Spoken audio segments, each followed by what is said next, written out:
Pisan, nakagala na naman ang mga ngain. Tignan mo naman. At ere nga pala ang entrance ng Calle Ruega. At syempre, pinsan, picture mo na din eh. Baka maunahan pa ng iba. Ay, tsak matutuwa ang inyong inay, pinsan. Tignan mo naman, oh, may pang-my din na sa Facebook. Puro halaman. Ay, pinsan, may makikita ka palang waste din eh. Oh, nasa unahan pala kami niyan. Medyo malayo-layo pa. Eh, tignan mo naman kagandang ambience. No, kahit di nature lover eh, magiging nature lover na. Tignan mo naman, oh, talagang open na open. At pisan, eto nga rin pala nagustuhan ko din eh. At nagdadamihan ng mga kalalakihang goldfish. Ayan o. Talaga namang kasarap si Batin eh. Kalalaki o. Ay, kainaman ako yung nagpapapicture din eh. Akala ko yung nagpipicture na yun. Naka-video pa lang. Walang iya. O, tignan mo naman. Quality. Akala ko may pang post na ako ng profile sa Facebook. At pisan, eto nga pala ang kinaganda ng Calle Ruega. Ano? Meron sila ditong hanging bridge na walang hangin. At buti na lang hapon kami napunta din eh. O, halos wala na rin tao.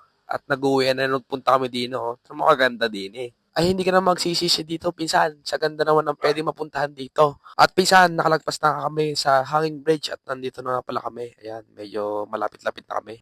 At ayan, pinsan, hapon na pala kami pumunta dito. No, kaya hindi na masyadong mainit, no. Tignan mo naman medyo maliwalas pa ang pagpunta namin din eh, no, para mong uulan pa. At buti nila ay pinagbigyan ng panahon, no. Hindi umulan. Maganda ang punta namin. Ayan, pinsan, ito na nga pala yung pinakadulo na pupuntahan namin. Ayan, halos kami nalaan at ilan na lang ang mga bisita ang pumunta dito, nag-uwi na. At ere na. Pauwi na kami niyan mga tol at nakita ko yung inakyat ko dati na Mount Matulaw. Ayun oh, kitang-kita mga tol oh. Inakyat namin yan nakaraang taon. Ano, pinsan, bahala ka na.